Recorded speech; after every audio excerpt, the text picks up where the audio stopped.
Very good morning అండి అందరికీ. ఒక మాట మాట్లాడదామని వచ్చాను. రీసెంట్‌గా ఒక 10 డేస్ నుంచి అలాగ నేను న్యూస్ చూస్తున్నప్పుడు, ప్రతి న్యూస్‌లో వాళ్ళు చనిపోయారు, వీళ్ళు చనిపోయారు. న్యూస్ అంతా అదే. అసల న్యూస్ ఓపెన్ చేయాలి, టీవీ నైన్ చూడాలి లేదా న్యూస్ యాప్స్ చూడాలి అంటే నాకు భయమేస్తుంది నిజం చెప్తున్నాను. ప్లీజ్ దయచేసి చాలా కేర్‌ఫుల్‌గా డ్రైవింగ్ చేయండి when you are going to outside. చాలా భయంకరంగా, ఇంకా బాధాకరంగా కూడా ఉంటుంది. ఎందుకంటే అసలు నేను ఇమాజిన్ చేసుకోలేకపోతున్నాను. ఒక ఒక లైఫ్‌ని సేవ్ చేయాలంటే మెడికల్ వాళ్ళు చాలా కష్టపడి అసలు ఎంత టైమ్ టేకింగ్ అంటే చాలా హార్డ్ వర్క్ చేస్తారు.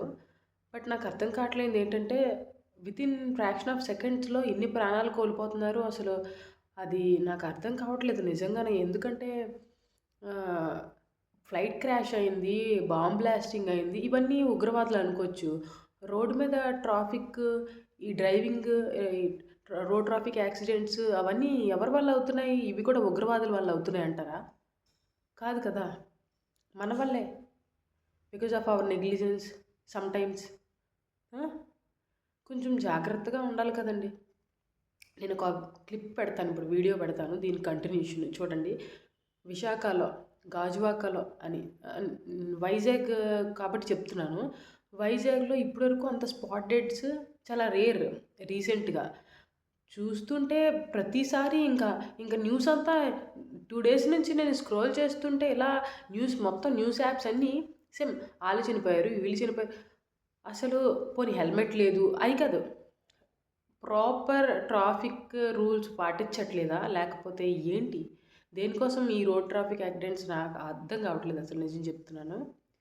ప్లీజ్, ప్లీజ్ దయచేసి ఒకసారి అర్థం చేసుకోండి. కొంచెం నెమ్మదిగా వెళ్ళండి. ఏమీ కంగారేమీ లేదు.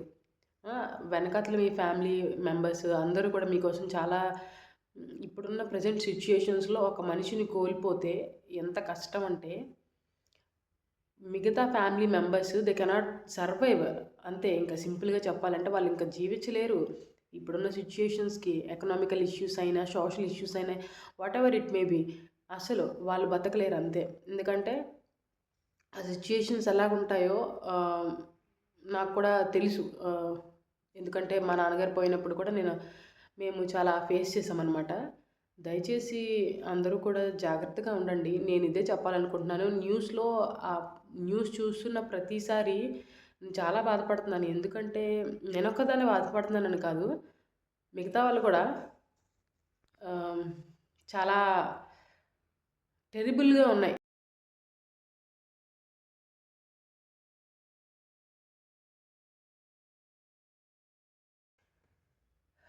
క్రిస్టియనా, హిందువా సంబంధం లేదు ఇక్కడ. ఒక మాట. బైబిల్‌లో ఒకటుంది. దేవుడొచ్చే ముందు సెకండ్ కమింగ్ అప్పుడు ఇలా జరుగుతాయి, అలా జరుగుతాయి అని ఉంటాయన్నమాట. చూసుకుంటే ఈజ్ ఇట్ రియల్? ఇప్పుడు నిజంగా ఇప్పుడు జరుగుతున్నాయా అనిపించేంత భయంకరంగా జరుగుతున్నాయి సిట్యుయేషన్స్ అన్నీ కూడాన. మీరు చూసుకుంటే అక్కడక్కడ ప్రాణాలన్నీ పోతున్నాయి. అసలు అది కూడా 10స్‌లో లేవు నంబర్స్, హండ్రెడ్స్‌లో ఉన్నాయి. ఇట్ కాంట్ బి ఇమాజినబుల్ అనమాట. అసలు చాలా కష్టంగా ఉంది నాకైతే. చాలా బాధపడుతున్నాను. నిన్న డాక్టర్స్ కూడా డాక్టర్స్ కూడా చాలామంది చనిపోయారు. నేను న్యూస్‌లో చూస్తున్నాను. హ్మ్. ఇది చాలా కష్టమైన విషయం యాక్చువల్‌గా మనసుకు తీసుకోవడానికి చాలా బాధగా ఉంది. ఆహ్, దయచేసి అందరూ జాగ్రత్తగా ఉండండి. నేనైతే చెప్పదలుచుకుంది ఇదే. ఆహ్, ఇప్పుడు హెల్త్ ఇష్యూస్ అంటే మన చేతిలో ఉన్నాయి. ట్రాఫిక్ ఇవన్నీ అంటే సమ్‌టైమ్స్ మన చేతిలో ఉంటాయి. సమ్‌టైమ్స్ మన చేతిలో ఉండవు.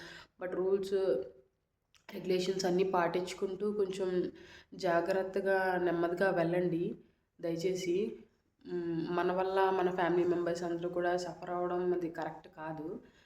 అంటే కావాలని ఎవరు చేయరు.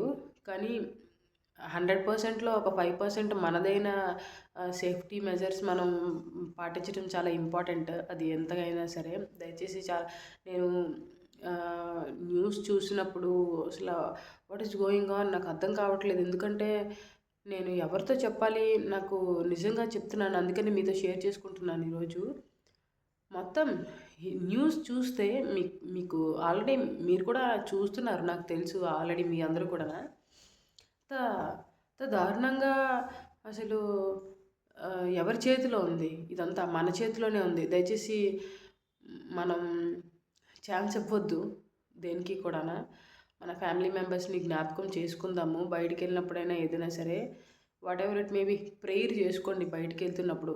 ఒకసారి కొంచెం ప్రేయర్ చేసుకొని బయటికెళ్ళండి. ఎవరు మీకు ఏ గాడ్ నచ్చితే ఆ గాడ్‌కి కొంచెం ప్రేయర్ చేసుకొని బయటికెళ్ళండి. బయటికి వెళ్ళిన వాళ్ళు తిరిగి ఇంటికొస్తున్నారన్న గ్యారంటీ లేదు. అంత ఘోరంగా ఉన్నాయి రోజులు. రోజులు చాలా భయంకరంగా ఉన్నాయి. దయచేసి నా సైడ్ నుంచి నా అడ్వైజ్ అయితే దయచేసి మీ అందరూ కూడా చాలా జాగ్రత్తగా ఉండండి. Present situations, present days are not good. Within accident అయింది, ఫ్రాక్చర్స్ అలాంటివేమీ లేవు. డైరెక్ట్ స్పాట్ డెడ్ అవుతున్నారు. చాలా ఘోరంగా, చాలా దారుణంగా, అంటే ఎంత ఏ లెవెల్‌లో, ఏ రేంజ్‌లో యాక్సిడెంట్స్ అవుతున్నాయో మీరు చూసుకోవాలి. ముఖ్యంగా వైజాగ్‌లో ఇప్పటికి నేను చాలా ఇప్పటికి నేను చూసిన అన్ని వీడియోస్‌లో కూడా మ్యాక్సిమము వైజాగ్‌లో చాలా యాక్సిడెంట్స్ అయ్యాయి. రీసెంట్‌గా అనస్థీషియా డాక్టర్ కూడా చనిపోయారు. ఇప్పుడు నేవల్ డాక్టర్స్ కూడా చనిపోయారంట ఓన్లీ యాక్సిడెంట్‌లోనే. అది కూడానా చాలా బాధాకరమైన విషయం అది నిజంగాన. ఎందుకంటే మెడికల్ ప్రొఫెషనల్స్ చాలా అసలు వాళ్ళకి టైం ఉండదు పాపం. ఎందుకంటే టైం అంతా కూడా వాళ్ళ డ్యూటీలోనే అయిపోతూ ఉంటుంది. బట్ ఇప్పుడు వాళ్ళు యాక్సిడెంట్ అయింది. తర్వాత చాలామంది నార్మల్ పీపుల్స్ కూడానా దయచేసి చాలా జాగ్రత్తగా ఉండండి. నా కన్సర్న్ ఒకటే, మరొకసారి ఇలాగా డెత్ అయ్యారు అన్న న్యూస్ చూడకూడదు, న్యూస్ రాకూడదు అని కోరుకుంటున్నాను. గాడ్‌కి అయితే ప్రేయర్ చేస్తున్నాను నేను నా వంతుగా. చాలా జాగ్రత్తగా ఉండండి. ఒకసారి నేను న్యూస్ పెడతాను చూడండి. Thank you so much for watching this video. Please be careful friends.